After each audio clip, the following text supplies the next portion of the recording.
Hi there, welcome to my channel. I'm Erin and this is my first video as well as my first hashtag Friday Sews. I discovered the Friday Sews videos and community recently and have loved having them on in the background while I sew because it feels like I'm just hanging out with some friends talking about what they're doing, what's going on in their lives. So I wanted to contribute to the community because I've already gotten so much from it. We're gonna go through a quick Joann's haul, what I have been working on, what my plans are for the upcoming week, and then for life, I'm just gonna do a little bit of an introduction. So let's get started. I went to Joann's today with my daughter. She's 10 months old, so she didn't really have a lot to say about anything. But we just ran in the Butterick patterns are $1.99 and Vogue are $5.99 until Sunday, I believe. So we picked up some patterns and then set for another project. We'll start with the other project. Okay, so I got some Wrap and Zap 100% natural cotton batting. I'm going to make some bowl cozies, and the idea is that you can put them on the bowl in the microwave and then pull it out and never have to touch the hot bowl. So for that, you need, everything has to be cotton first of all. And this is especially made for microwavable projects. I'm not 100% sure why this is different than any other 100% cotton batting, but it is marketed for it, so I bought it. For those bowl cozies, I bought these 20-inch or 20 squares of 10 inches. Technically a charm pack. I don't know, Joann's, names things weird. Like their jelly rolls are half the number of pieces that like a normal, like say Moda jelly roll would be. So I'm not 100% sure what you would call these, but there are 20 pieces in there, 5 different patterns. And they're really, thought they were fun and cute, good for a kitchen. Like this one has little oranges. So got those to make the bowl cozies with, and then patterns. I got 4, 2 for my daughter, 2 for me. These are actually not even for her right now. They're too big for her, but they're $2 and I wanted to have it on hand. Pulled out a lot more. I keep a running list on my phone of patterns from every larger pattern company I want, and I like pull them out and kind of look and decide at Joann if I need it right now or not. Like if it goes out of print, will I think about it again? And if the answer is no, then I save it for another time. I might get it down the road, might not. So I did that. I grabbed a couple. Pattern shopping with a 10-month-old is really difficult because all she wanted to do was just grab patterns out of the drawers. So kind of had to move quickly. Thankfully, I do keep that list on my phone, so it makes it really easy. The 2 for her are Butterick or B6936, which is toddlers, overalls, and dress.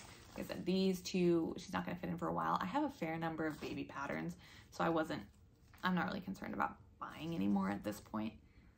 But they're really cute little overalls, and it's fun because they have this like ruffle overlay. You can see it better in the line art. It shows you the contrast and stuff. So this fun little ruffle overlay. I like the tie straps. They're super cute. I think they'll be a fun kind of plaything for her to wear when she gets older. And then I got this one, B4503. It's one of their 6 Sew Fast and Easy. I got it mainly because it has a skirt pattern in it. It's a children's / girls top, skirt, and shorts. The tops are fine. I'm not crazy about them. They're cute, they're fine. Really wanted the skirt and the shorts. Hopefully they are just as easy as it says. And when she gets older, bigger, I can whip up a bunch with like thrifted fabric or remnants, and she can have fun stuff to play in. And then for myself, I got 2 Lisette patterns from Butterick, which I don't think, yeah, I have not sewn before, but the style at least really spoke to me, so hopefully I like how they are written. The first one is B6661, and it has this really cool back. That's what drew me to it. I like that it's a little shaped, it's close fitting dress. bias cut lined front bodice with built-in shelf bra. I didn't even read that when I looked at it online. I was just so into the back cutouts that I knew I was going to get it regardless. So yeah, I think that is super cute. And then this other one is B6567. It's just a really comfortable pullover dress. Like, there's not even any notions for it. It seems very basic. And yeah, I really liked it. This contrast is what first drew me to it. I like both. They are the same thing except for the sleeve length, I believe. And those are the items I got. That's everything I got at Joann's today. Not a ton. I was there like a week ago. I need to calm down.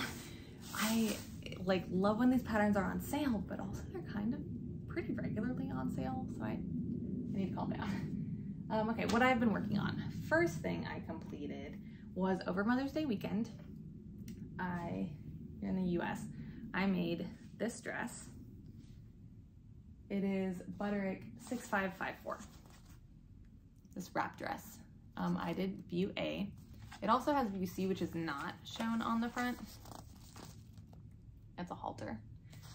I made it in a size 16, even though per my measurements, I should have been like an 18 or 20, but with the finished bust, I was definitely a 16. I made an 18. I made a muslin of just the bodice of an 18, and it was too big. So I decided to go down to a 16, and then since it's a wrap dress and the rest of it is loose, I wasn't worried about grading out or anything, and it doesn't seem to be an issue. It was really easy, honestly. I have not been sewing garments very long, but I didn't really have any issues with it. My biggest issue was with the fabric. I got this crinkle rayon from Joann's, and I think it's so pretty. I was trying to look up help with like how to prep it, because I figured if you ironed out all the crinkles, that would be an issue then when you wash it and it re-crinkles, it would mess with the shape and the fit, which I do think is going to be the case, but I couldn't find anything. So I just kind of went with it. I starched it so it wouldn't shift too much was my idea behind it. And I do think it's gonna be an issue when I wash it, but I made it to wear to an event in June. I pre-washed it, so I know it's clean. It just has a little bit of starch in it. I'll wear it and then wash it and we'll see what happens. So I might only wear it one time, which would be sad. Hopefully maybe it doesn't change the fit that much when I wash it. Never know. We'll see. The other things I've been working on, I'm working on for my daughter, McCalls M7107. I have made this one before. I made it in view E previously. Has the ruffles over the shoulders. And right now I am making I'm making view D. It has contrast, and I added the pockets from view F in that contrasting fabric. So this is how far I am. It is gonna have little flutter sleeves in the white or in the floral print. It has a seam down the front in there. You can see it because this was a pillowcase. The blue is a fat quarter, and then the rest of it is a pillowcase. And I had to cut it on the fold for the front, and there just wasn't enough on one side of the pillowcase. It was stitched. I mean, there were seams on 3 of the sides and then the opening. So there was not enough fabric on just one side for it to be cut on the fold. So I just used the seam that already existed, which in hindsight, no, I guess I'm glad I didn't do it for the back, because I had to install the zipper, which is the step I am finishing up now. And then I have to understitch the facing. Lining, is it a lining or a facing? Self-lined, yeah. I have to understitch the lining down. I should have known that. I know what a facing is. So, yeah, that's what I'm working on currently.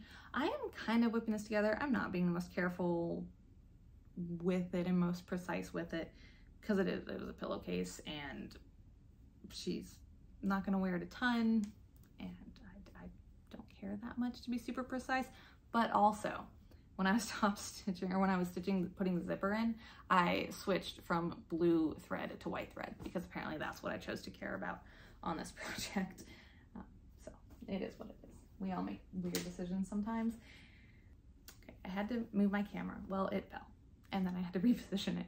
So hopefully it didn't shift too much, but if it did, that's why. The last thing I'm working on is a quilting project. I do garments and quilts about 50-50 at this point. Like I said, I haven't been making garments very long, but I have enjoyed using quilting and garment making as palette cleansers for each other, especially with this current quilting project I have going on. It is going to be a really cool quilt, but it's just a lot. So it is a rail fence ripple. It's a free pattern, I think, on All People Quilt. It's made to use a bunch of fat quarters. I just used a bunch of fabrics from my stash, so it's not going to be exactly the same, but this is what a block looks like. It kind of can go anyway, but this is what one of the blocks looks like, and I'm making like 90 of these. That can't be right. That's definitely not right. No, maybe it is. 9 by 10. Yeah, I'm making like 90 of these. So they are, you can see the seams on the back. Obviously each of these strips is separate. They are, how big are they? These all come out to be, this is a section. And then you start with these strips. So you sewed all these strips together. They were 1.75 inches, 1.5 inches, 1.5 inches. So 1.5 inches, sewed them together, then you cut them into 2-inch pieces. And then 1.25 inches. 1.25 inch pieces, that's what they were. 1.25 inch strips, sewed together for 2 inches. Then you cut them into 2-inch pieces, so you end up with a 2-inch square piece that then you piece 2 of them together, and then 4 of them together, and then 4 of the 4 then go together to make a block. So that is the quilt I'm working on. It's, like I said, it's going to be a really cool quilt. It's just going to take me a while. So I'm gonna, I guess that flows me naturally into plans for the next week. I'm gonna finish up this bubble romper for my daughter, hopefully today or tomorrow. I will then probably do some more piecing for the quilt, and I want to work on those bowl cozies. And then I don't know what I'm gonna work on for myself next. So I have 2 events in June that I need nice dresses for. I made the first one in that wrap dress, and the second one I picked up this McCalls pattern last week at Joann's when McCalls was $1.99. It's M6696, this short dress. And I think I'm going to make view B or C, or I might take the sleeves from B and put them on C. The difference is the skirt. I think I'll do A. I have this sheet actually that I thrifted. It's pretty thick, it's cotton, but it's pretty thick and it's already pretty hot where I live. So that's my only hesitation on this fabric. I might have some other options I could use, but I will probably end up using this. Finally, I am just gonna do a quick introduction, briefly talk about myself and kind of my sewing history.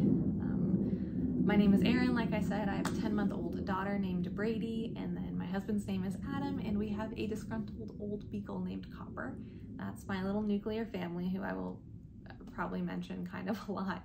I'm a stay-at-home parent right now to Brady. I stopped working right before I had her, and so I've been home with her for the past 10 months. In terms of sewing background, my mom sewed my entire life. She made pretty much all of our clothes, at least when we were really young. She made all of our clothes. She made costumes and altered uniforms and all kinds of stuff forever. She still does now. She's doing Scout uniforms for my nephew. She is also a quilter. I would say she's primarily a quilter, but she can do basically anything. She used to make a ton of her own clothing also. I think more before she had us, and like, well, based on her patterns in the 80s a lot. So I learned how to sew from her when I was about 9 or 10 on this old Fa. That's actually like my original machine. And then I've sewn on and off projects here and there over the years since I learned how to sew. In December December, January, I decided to make a quilt for my best friend who's having a baby, or she already had the baby, who was having a baby, and I pulled my machine out and made this really, I think, cute quilt. I was pretty proud of how it turned out, considering I hadn't sewn in a long time. My machine was having issues. It ended up just needing a really deep clean, but it was having issues and acting up and was difficult to work with. But I got that project done, and the sewing bug bit me, and really specifically at that point, the quilting bug. So I was making more projects, thinking of things to do, and then I decided I wanted to make my daughter's first birthday outfit, which is coming up in July. And I have sewn some garments. I'm not even gonna say some garments. I made a very basic elastic waist skirt, not from a pattern, in college for an event. It was like not a nice event. It was a pirate parade. And then I made a pair of flannel pajama bottoms for my husband that absolutely fell apart and were a disaster, also not from a pattern. So the first time I sewed from a pattern was this McCalls M7107. And I loved it. I didn't think I would like it as much as I liked it. So for the last couple months, I have been using quilting to be a palette cleanser for garments and garments to be a palette cleanser for quilting. And yeah, that is all I really have to say about my sewing background. Very new to garments. That is all for this hashtag Friday Sews and for my first YouTube video. So thanks for watching. I hope you were able to put it on and feel like you were sewing with someone.